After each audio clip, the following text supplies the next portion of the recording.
Hello, everybody, and welcome to another edition of Insurance Explained with Andrew Perlin. It's good to see you all again. I want to thank everybody for taking the time to view the last few videos on the YouTube channel. We're making progress there, so thank you very much. Today's episode is about deductibles. Every insurance policy that you own most likely will have a deductible. And I want to talk about today what are deductibles, how do you set your deductibles, what's the proper spot for them, and what will happen when you invoke these things. So the first thing really is, what's a deductible? A deductible is your share of the loss. You are basically telling the insurance company that you will insure yourself up to a certain amount, and then the insurance company will pay for the rest. Insurance is not for an inconvenience. You usually insure something in case something bad happens, for the financial shock of it all. So choosing your deductible really is choosing what kind of risk tolerance that you have, because the smaller deductible is telling me that you have a very small risk tolerance, and a larger deductible tells me you have a very high risk tolerance. So there's no right or wrong answer to which one that you pick. When we're talking about deductible, the thing that you have to understand is the more deductible that you are willing to consume, meaning the higher deductible that you're willing to pay, the lower your premium is going to be, and vice versa. If you're getting a low deductible, your premium is probably going to be a little bit higher. When it comes to picking this deductible, you have to be aware of the fact that you need to come out of pocket a certain amount of money in order for the insurance company to pay the rest. If you don't want to deal with coming out of pocket any amount of money, you can set your deductible at zero. You're basically telling the insurance company, I want you to insure the entire thing. And the insurance company will say, sure, no problem, but now you need to pay a higher premium. I'm willing to take on a certain amount of risk on my own. I will pay a certain amount of money. And then once that portion is out of the way and there's still a loss, the insurance company will kick in and pay for the rest. So let me tell you where most people land with their deductible. Everyone seems to want a $500 deductible for comp and collision on their auto insurance, and they want a deductible somewhere in the neighborhood of $500 to $1,000 on their home insurance. That's pretty standard. I see that a lot. I don't know if people give it any thought as to why they pick those numbers. It just seems to be the normal run-of-the-mill number.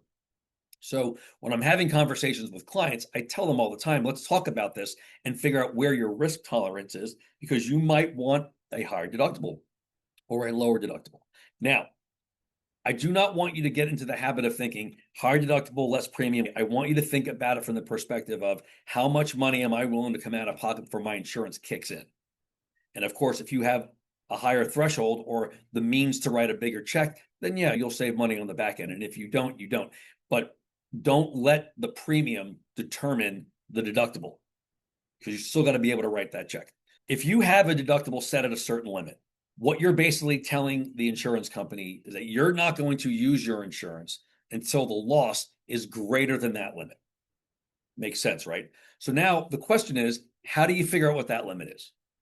This is a normal exercise that I put my clients through. This is primarily for auto insurance. And the question is this: if you have a $500 deductible and you get into an accident and you do $500 worth of damage to your car, would you file that claim? Typically speaking, the answer to that question is no. My deductible is $500. The loss is $500. I got to pay that anyway. And now my rates go up because I filed an at-fault accident. So most people will not do that. So I asked them again, okay, same rules apply, $500 deductible. Now you got a $1,000 loss. You're going to pay that claim knowing full well your rates are going to go up. Some people may be like, yeah, I'm going to totally file that claim because I don't want to come out of pocket $1,000. Great. If that's your answer, $500 should be your deductible. No question about it. But if your answer is, I may pay the extra $500 because I don't want my rates to go up. So yeah, I'll pay the $1,000 and be done with it. You may want to consider moving your deductible to $1,000 because you're not going to use your insurance until it gets to that point. And if you're the kind of person that's like, yeah, I'm definitely not going to file that claim unless it's over 1,000. Well, how much more than 1,000 does it have to be for you to stop and go, I'm going to file that claim? Is it 1,500? Is it 2,000? Where's that number? What's going to make you stop and go, I'm filing that claim? Right around that number is where your deductible should be at. And it's not the same for everybody. It just isn't. So what's right for me might not be right for you. So you got to find out a number that makes sense. The flip side of that is I have plenty of clients who are like, listen, I don't care what the claim amount. I'm filing this claim because I want my car fixed and I don't want to come out of pocket. That's why I have insurance. So yeah, you know what? Get a lower deductible. Will you be paying more premium for it? Yeah, you will. But if that's how you are, no problem. Or you might be the person like, hey, listen, man, times are really tight right now. And yeah, I would like a lower premium, but coming out of pocket $1,000 might be a little difficult. I'd rather pay a little bit more premium and have a lower deductible just so I don't have to worry about paying for this in the event something happens. Well, there you go. That's where you should put your deductible. You should put it where that makes sense. Now, just because your auto deductible, say we settle on $1,000, doesn't mean your home deductible needs to be the same amount. Your home deductible could be a lot higher, a lot lower. It just depends on where you are. But the theory is the same. What price point will make me stop and go, I'm filing this claim? Home claims are usually bigger than auto claims, typically speaking, for the property side of it. So is it $1,000 or am I going to file that claim? Years ago, there was a water issue in my house that caused $40,000 worth of damage. There's no way I'm paying that out of pocket. That's why I have insurance. My deductible at the time was $1,000. Paid $1,000. The insurance company paid $39,000 of it. Great, no problem.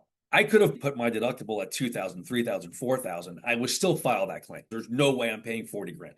That's why I have insurance. $1,000 made a lot of sense to me. Now that I'm a little bit older and I've got more resources, I may want a $2,500 deductible because anything less than that, I may fix myself. Or I may call a buddy and say, hey, can you help me fix this? And a $40,000 claim? No, there's no way I'm handling that by myself. I'm not trained to do that. So I hired a professional, had the insurance company paid for it. So just because your auto is $500 doesn't mean your house has to be $500.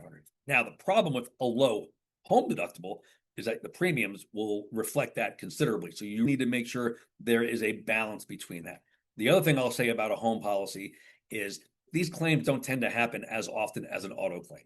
I'm not saying home insurance is never used. I'm just saying it's not usually used as often as an auto claim. So most people do a higher deductible. They feel like they can self-insure to a certain extent, keep their premiums manageable. If you file one claim every 10 years, that's okay. That's not typical, by the way, but that can happen. So that's how you want to approach your deductibles. This is all about how much money you can write a check for in the moment to make this problem shift to the insurance company. That's the way I want you to think about it.